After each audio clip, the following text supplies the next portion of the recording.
My name is Jack Cras. I was in the Royal Australian Navy from 1944 to 46, just 2 short years. I joined the Navy because my mate went into the Army and a bit earlier, and he was telling me about dirt, dust, tents and whatnot. I decided the Navy was much better for me because I was going to get 4 meals a day and a dry bed. HMAS Bataan was the latest destroyer, the last destroyer built in World War II. It was 300 feet long, 350 men on board. I qualified in what then was called radar, but we sat at a TV set and a little aerial went around in the air above us, and that picked up whatever came over the horizon. So we could pick up a ship at 20 mile and we could pick up an aircraft at 100 mile. And we were one of the first ships to be equipped with surface and aircraft warning. We were modern for the day.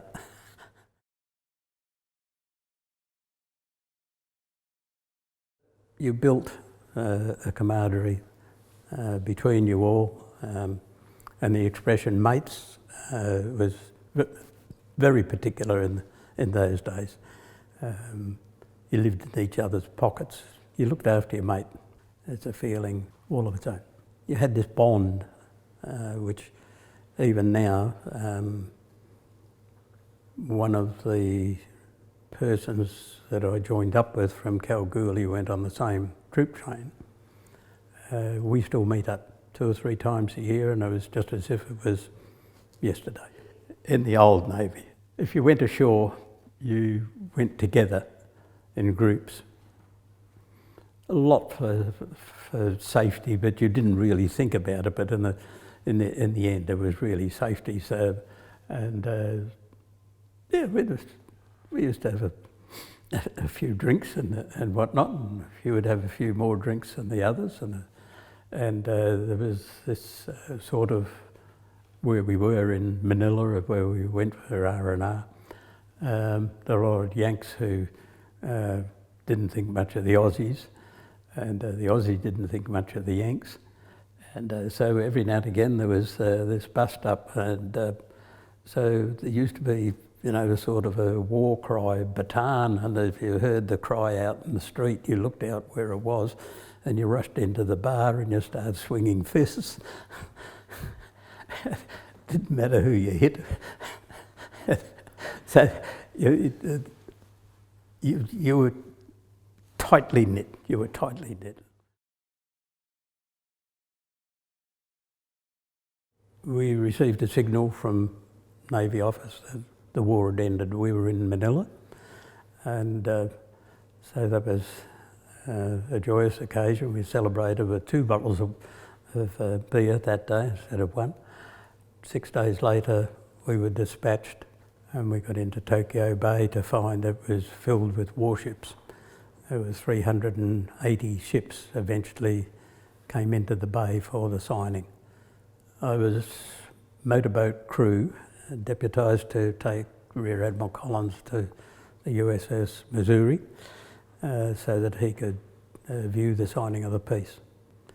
So that was there. So when we got alongside, the sailor on the gangway directed us to the stern of the ship, and we tied up at a barge at the stern of the ship, and then they escorted us through the bowels of USS Missouri, this huge battleship. We had no idea where we were going, and we came out overlooking what was called the starboard side fantail. When we looked down, there they were. Yeah, so we had that 8 minutes of glory, you could say, of signing it. When the peace was signed, our ship was sent up the Tokyo River, right up into the centre of Tokyo, and then they decided that they had to bring out all the POWs. We went off and we weren't armed or anything to assist with the evacuation. We knew that there were some 4,000 prisoners.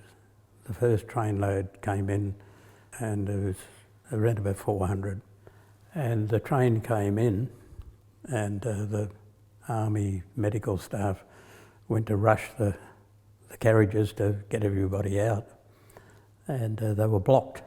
The officers stood at the entrances to the carriages and told them to remove themselves, get out of their way, and the officers all came out and lined up, big line along the platform, around about 20 or 30 of them, and just stood there for a moment, and then the regimental sergeant major still had his moustache, and he'd got a piece of bamboo as his swagger stick, tucked under his arm, marched out onto the platform, went up to the head officer and requested permission for the troops to disembark. By this time, the medical staff are getting really anxious, so he gave the order to disembark. I can still, if I close my eyes, I can see that station. Out of the 46,000 prisoners, 25,000 came home. Anzac Day is in two parts, the dawn service and then the march and the service. The dawn service, until 3 years ago, I could not attend.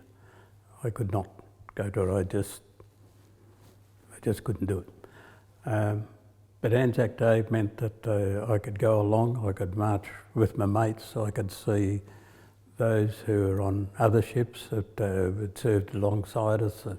So Anzac Day is very important, and it is only in the last 3 years that I've attended the dawn service, and mainly because I was asked by the Mayor of Wanneroo to organise a dawn service because I just happened to be the president of the Wanneroo RSL, and so my answer was yes, I will organise it, but I won't go. In the Navy, you go to action stations 30 minutes prior to dawn.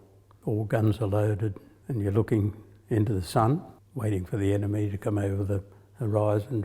And it has the effect of, you don't want to see dawn again.